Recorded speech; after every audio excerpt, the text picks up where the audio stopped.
Salam Coin Bank. Hari ini gue akan ngebahas soal IQ. Katanya tuh IQ ada tingkatannya.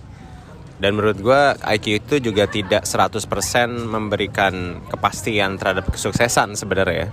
Karena ada IQ, ada EQ, ada SQ gitu. Ada banyak sebenarnya untuk mencapai kesuksesan. Terus ada pertemanan, ada connection dan lain sebagainya. Tapi hari ini gue cuma ngebahas IQ aja. Jadi berapa IQ kalian? Pernah tes gak? Gue pribadi itu pernah tes pada saat gue SMA. Karena waktu itu penentuan untuk kelas. Jadi kalau IQ-nya di atas 135 tuh bisa masuk kelas akselerasi. Jadi bisa menyelesaikan SMA cuma dalam waktu 2 tahun. Tapi dalam 2 tahun itu juga bayar bulanannya lebih gede. Jadi dan masa SMA gue hilang kan. Karena di-push terus tuh, dikejar habis kerjaan-kerjaan PR-PR-nya dan lain sebagainya. Waktu itu IQ gue itu pas di tes itu 142 dan gue boleh masuk ke dalam kelas akselerasi namanya. Tapi nggak gue ambil karena bokap nyokap gue bilang masa SMA adalah salah satu masa yang terpenting dalam kehidupan seorang anak. Jadi waktu itu gue ngambil kelas biasa, reguler aja, 3 tahun selesainya SMA-nya. Nah yang pertama IQ yang pertama, tabelnya yang pertama itu adalah level dari 0 sampai 24 IQ-nya. Itu kita sebut dengan idiots. Idiots ini adalah orang-orang yang udah gak bisa berinteraksi. Karena mereka udah otaknya gak nyampe buat ngobrol, buat chatting, buat berinteraksi dengan orang, mereply jawaban, itu udah gak bisa orang idiots itu. Jadi orang idiots ini biasanya mereka sendirian. Kalau mereka bereaksi juga bereaksi sendiri. Gerakannya udah nggak nyambung, ngobrolnya juga nggak bisa, mau ngapa-ngapain juga nggak bisa. Jadi perlu dimandiin. Jadi udah istilahnya tuh udah cacat gitu ya. Istilahnya gitu, udah cacat. Jadi orang idiot ini biasanya udah nggak bisa berinteraksi sama kita. Mereka biasanya berada di sekolah SLB atau bahkan di sekolah khusus untuk anak-anak yang berkebutuhan khusus ABK ya. Terus yang berikutnya adalah imbeciles. Nah, imbeciles ini adalah dari angka 25 sampai 49. Jadi imbecile ini adalah orang-orang yang nyaris idiot, tapi mereka nggak idiot. Jadi mereka masih bisa berinteraksi dengan orang-orang, tapi pemikirannya tuh super lambat. Nah, contoh ya, tes ringan nih. 19 tambah 14 berapa? 5, 4, 3, 2, 1, 0. 19 tambah 14 itu hasilnya 33. Bener gak ya? 19 tambah 14, ya 33.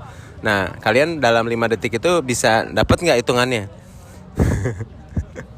Kalau misalnya masih mikir belum dapat jawabannya, coba cek IQ deh. Mungkin IQ-nya. Tapi mungkin juga memang pelajaran sekolahnya agak lemah di matematika. Jadi ada orang yang kecerdasannya juga belum tentu di aritmatik ya. Ada beberapa orang yang kecerdasannya di seni. Ada 9 kecerdasan seingat gue. Diajarin sama teman gue tuh ada 9 kecerdasan. Kecerdasan apa aja gue gak hafal. Tapi intinya gak semua orang itu kecerdasannya aritmatik atau hitung-hitungan. Jadi belum tentu hitungan gue tadi lambat terus lo IQ-nya rendah, gak. Karena gak selalu orang yang jago matematika itu IQ-nya tinggi, gak selalu. Tapi pola pikirnya benar. Dan IQ itu bisa dilatih. Jadi 25 sampai 49 gue pernah kenal adalah keponakannya trainer gue. Jadi gue punya mentor dan trainer, Bapak Tung Desa Moringin, cerita dia pernah ada ponakannya yang imbecile. Jadi diajak ngomong itu susah. Diajak ngomong susah, responnya juga susah. Pada saat di sekolah juga selalu ranking terakhir di awal-awal sekolah. Tapi akhirnya diikutin satu program sama Tung Desa Moringin, namanya apa ya, Super Teen or something. Intinya dia dilatih untuk supaya otot otaknya tuh lebih berotot. Jadi responnya lebih cepat. Sampai akhirnya di kelas 6 SD dia masuk 4 besar kalau gak salah. Bayangin tuh, orang imbecile bisa transformasi dalam sekian tahun jadi 4 besar. Sampai akhirnya dia selalu juara kelas di SMP dan SMA. Dan seterusnya. Sampai akhirnya dia bisa berbisnis dan lain sebagainya. Jadi sebenarnya otak itu bisa dilatih. Sama kayak kita nge-gym buat ngelatih otot fisik kita. Otot lengan, otot kaki. Atau kita melakukan calisthenics, latihan push up, pull up, dan lain sebagainya. Itu kan bisa dilatih ototnya. Otak itu ototnya juga bisa dilatih. Masalahnya keadaan awalnya kadang ototnya tuh lembek. otot otaknya. Jadi bisa dikencengin dengan cara latihan. Nah, gimana cara latihannya? Bisa nanya ke ahlinya atau cari di online. Intinya bisa dilatih supaya otot otak kalian itu lebih baik. Nah, terus yang berikutnya 50-74 itu morons. Ya, morons. 50-74. Morons itu di atas imbisil tapi masih di bawah normal. Jadi kemampuan otot otaknya dia masih di bawah normal. Tapi lebih mudah dilatih harusnya kalau dia punya keinginan untuk berlatih, lebih mudah dilatih dari moron dibandingkan dari imbisil. Karena keadaannya lebih baik nih, lebih mendekati normal. Yaitu 50-74. Jadi kalau misalnya ngatain orang kan, kalau idiot kan ketahuan ya. Katanya moron gitu. Jangan belajar ngatain orang. Nah, terus habis itu 75-84 itu namanya borderline.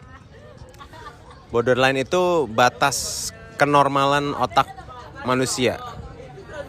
Ya, mungkin ada temen lo yang lambat banget, terus kalau diomongin gimana gitu, kalau ceritain lo harus ceritain ngulangin 3 kali, 4 kali, kadang perlu 5 kali.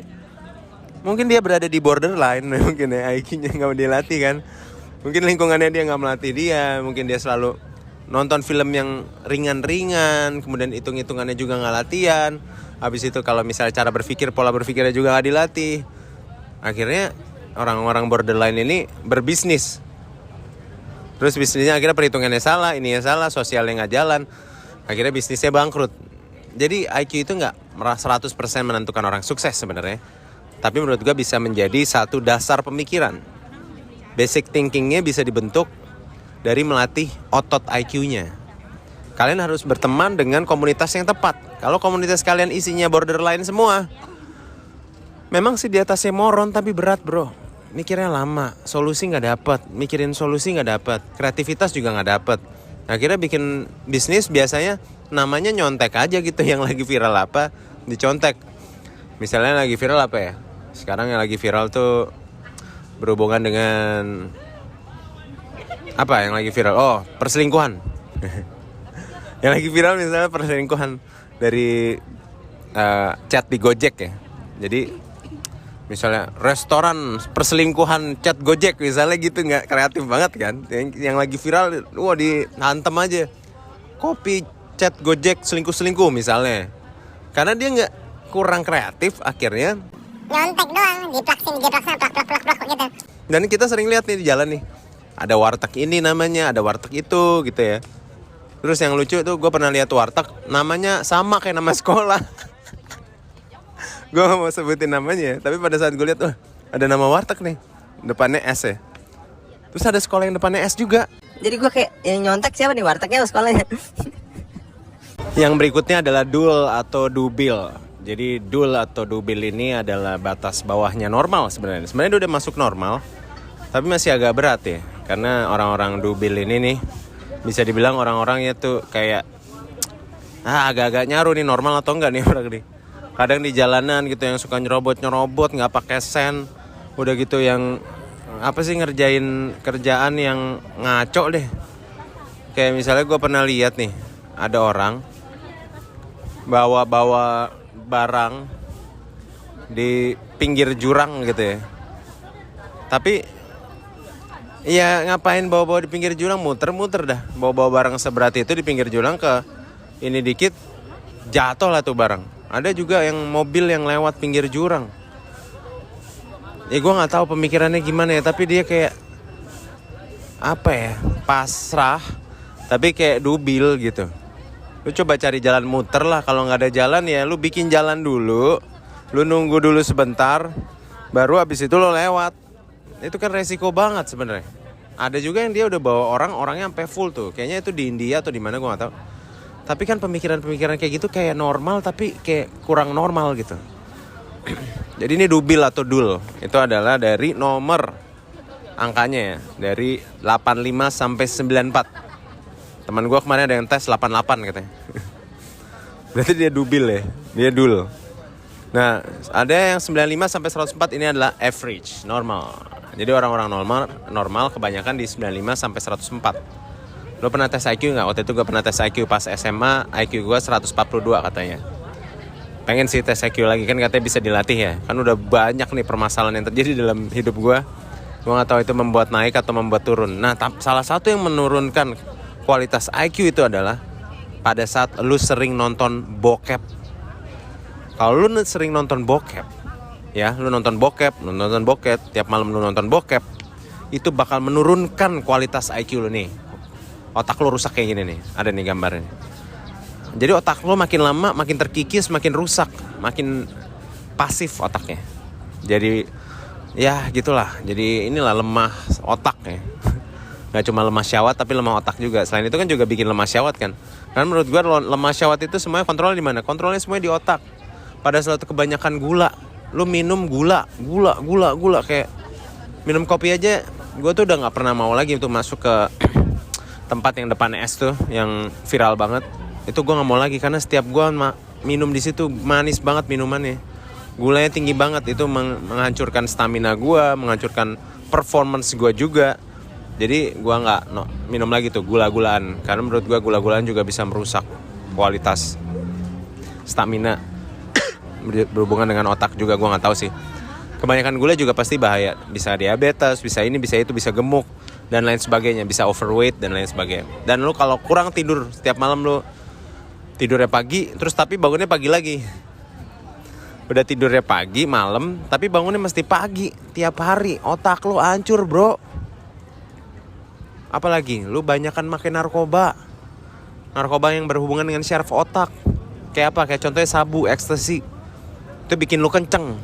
Abis itu basiannya muncul, turun. Ngedrop langsung semuanya. Langsung basiannya ngaco pasti. Kalau lu pakai terus kayak gitu, tiap lo nge-clubbing atau lo pergi ke bar gitu, pasti IQ lo lama-lama turun bro. Pasti. Jangan lo hancurin lah otak-otak lo. Sayang lah sama otak lo lah, syaraf lo, otak lo dan lain sebagainya. Dan orang dubil itu biasanya lebih mudah marah.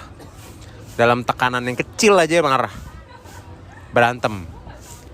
Beda sama mungkin ada orang yang juga kondisinya dalam keadaan stres, orang yang tertekan gitu mungkin lebih mudah marah juga. Tapi orang yang dubil itu gak tertekan aja marah-marah. Gak tertekan aja marah-marah, gebrak-gebrak. Gue pernah ada ngobrol di satu grup sekolah gue waktu itu. Gue bercanda-bercanda nih, ngomongin tentang nostalgia masa dulu. Tiba-tiba orang ini marah-marah nih, bajingan lo, anjing lo, gini apa segala. Terus gue bilang, ya udah, gue berusaha untuk mengerti aja. Karena gue nggak tahu latar belakang orang kayak gimana. Kan gue lagi mau nostalgia masa-masa SMA waktu itu kan, masa-masa sekolah lah. Gue lagi mau nostalgia. Terus dia bilang, oh udah lu keluar aja lu dari grup lu, gini apa segala lu. Paling tahu lu masa. Paling tahu apa sih? Gue paling tahu apa? Orang gue kan lagi ngomongin nostalgia masa dulu. Yang gue inget apa ya gue sampein gitu. Jadi susah. Gak akan nyampe pada saat lu ngomong orang yang posisinya mungkin di dubil, atau mungkin posisinya udah mengarah di bawahnya lagi, moron atau apa. Susah. Mendingan lu cabut aja udah, gue keluar dari grup aja. Nah, ngomongin nostalgia terus berdebat kan gue bingung. Salah gue apaan ya? Ya udah, intinya begitu. Dan terus kalau misalnya kita ngomongin orang-orang normal, itu tadi angkanya udah gue kasih kan. Dari angka 90 sampai 104 di atasnya bright. Bright ini udah masuk ke dalam, udah mengarah ke pinter lah. Itu dari 105 sampai 114. Terus ada very bright, itu 115 sampai 124. Ini udah orang-orang pinter.